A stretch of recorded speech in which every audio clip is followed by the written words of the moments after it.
Ano ba? Mamaya na yung cellphone na yun kumakain. May naantay lang ako report ni Janice. Di ka na nakakakain. Oo na nga, sige na.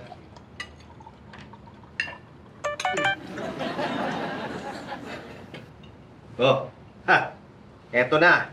Ha, nakausap na pala ni Janice si paring Sani. Sabi. Eto nga, yung pagbaback out daw ng Pinnacle, desisyon ng upper management. Wala raw kinalaman si paring Sani doon.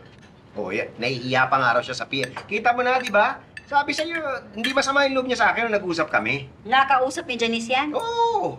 Nakausap mo? Si Janice? Parang Sani. Hindi pa. Busy ako kanina eh. Ay, naku, tawagan mo para makasiguro ka na okay na kayo. Okay naman ako ah. Eh siya, Okay naman siguro. Baka malamang. tawagan mo nga. Na, nagsiselfone, di ba? Kumakain, di dapat nagsiselfone. Pitoy!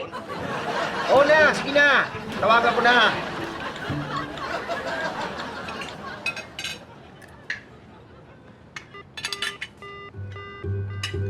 Ano? Busy eh. Baka kumakain din. Ay, baka blinak ka, tay. Anong binlock? Ba't ako ibablock nun? Patay nga ako ng cellphone mo, tay. Oh. Tay, nagre-ring lang. Nagbi-busy. Wala. Blinak ka nga. Anong...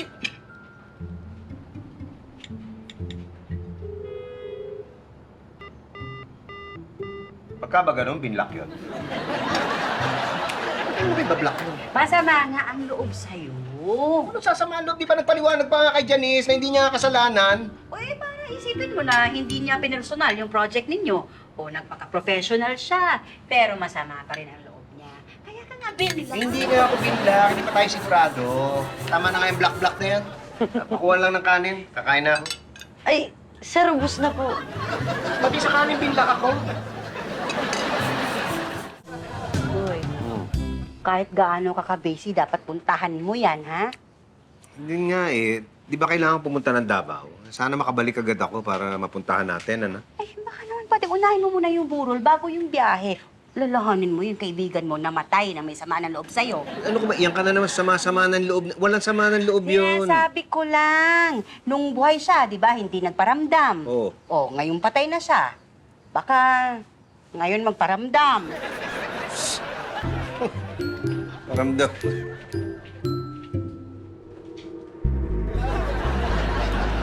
Sa? Teka, oy. Teka. Elsa, si Robert. Ah, nasa loob. Ay, babalik ko lang itong pambomba ng gulong eh. Bert. Uy, ma'am, may problema po. Ano? Nag-text po si Berta, papunta sila ni Aling Mimi sa ospital. Masakit ang tiyan, na food poisoning po yata. Si Mimi? Silang dalawa po. Oy, puntahan mo na kaagad. Dali, sige na. Ma'am, paano po yung lakad natin bukas? Baka hindi ko kayo naku, nag-isipin yun. Sige na, puntahan mo. Importante, mabantayan mo sila. Dali, sige na.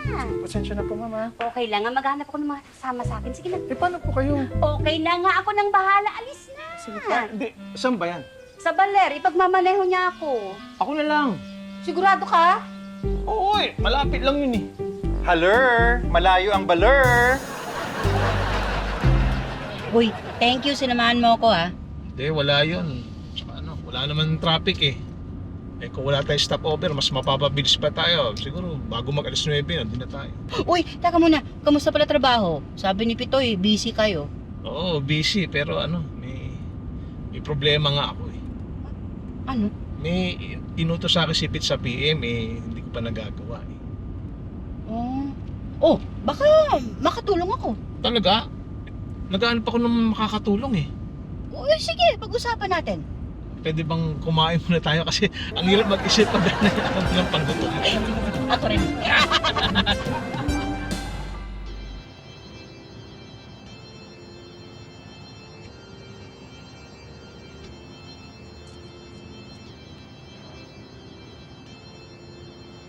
Yung barong ko.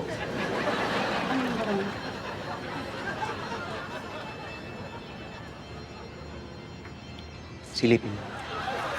Ayun. Silipin mo. Silipin mo. Silipin mo.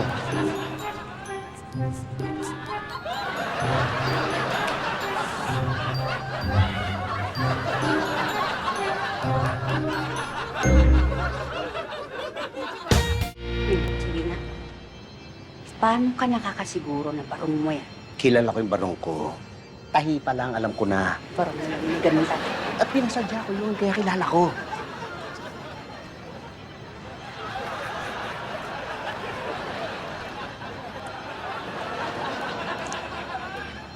Sinisilip ko yung burda. Yung burda.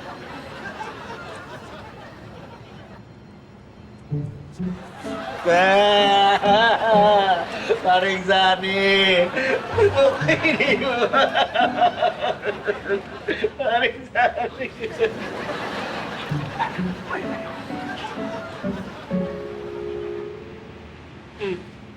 Ano? Ano na? Hindi ko makita yung burda. Anong bordang nga? Yung burda, yung sa may laylayan, sa may manggas, nandito, yung PM. Kailangan buksan yung kabao. Ano ba? Huwag mong bubuksan. Hindi, sisiguruhin ko lang na ito nga yung barong ko. Wag na nga eh. Hindi ako mapapakali hanggat di ko napapatunayan na ito nga yung barong ko. Hayaan mo na. Sandali, silipin Pare, ko lang. Mare. May problema ba? Wala. Meron. Pare, anong problema? Ano kasi, si Paring Sani, parang hindi pantay yung makeup. Ha? Oo, tignan mo. No? Diba? Medyo makapal dun sa kaliwa. Tapos yung ano niya, yung labi, maputla. Oo nga. Oo, diba? Kawawa naman si Paring Sani. Sana magawa natin ng paraan. Hindi bali magpapatawag ako ng makeup artist. Wag na! Ako na lang ang gagawa. Ha? Oo, may makeup ka, di ba? Ha? Yung makeup mo, di ba? Nandiyan dyan, dala mo. Marunong ka ba talaga niyan, pare? Hindi. Ay, pero gagawin ko para kay Paring Sani. Kakayanin ko yan. Sure ka? Oo, kakayanin ko yan. Kasi tignan mo naman, kawawa naman si Paring Sani, di ba? So, sana, mapalabas natin yung mga tao para mabuksan natin yung kabaong, tsaka ako aayusin. Kasi kawawa siya talaga, di ba? Tignan mo, kawawa eh. Kawawa. Kawawa. Kawawa. Ano yung makeup? Uy, ka nakatalikod. Bantayan mo ako.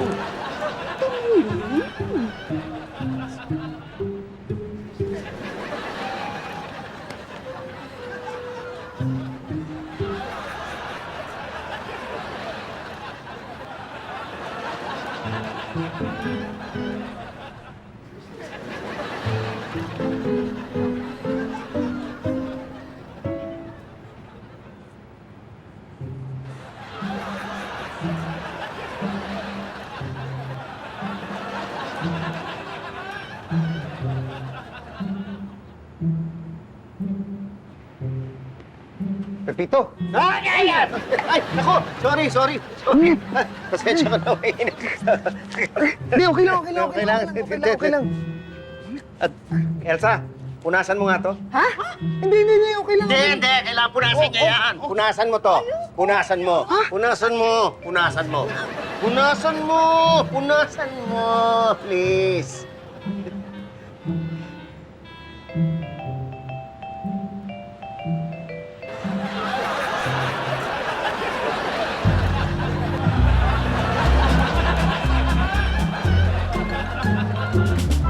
Ano na, Patrick? Wala tayong presentation. Meron. Ano nang presentation natin, be? Basta maghintay lang kayo. Oh, ayun na si Sir, oh. Fix. Sir, buti po nakarating kayo. Oo, dumiretso na ako galing airport eh. O, ano na nangyayari? Ano nang pe-present natin? Inintay pa nga namin kay Patrick eh. Ay, okay, mainit padating na yun. Okay, may update po tayo. Heto na ang presentation ng PM Mineral para sa International Hot Dog Day.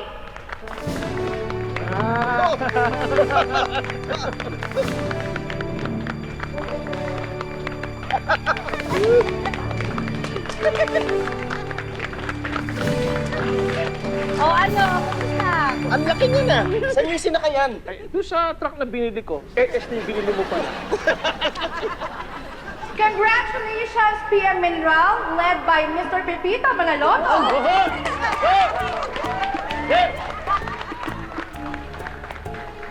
Paano niyo po na-prepare Actually, hindi ako, no? Ang may gawa talaga niyan ay yung isang empleyado namin. Halika nga dito, si Patricia Hermoso!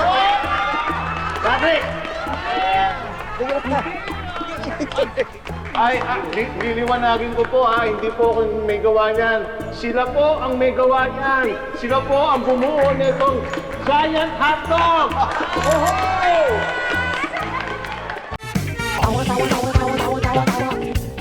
You love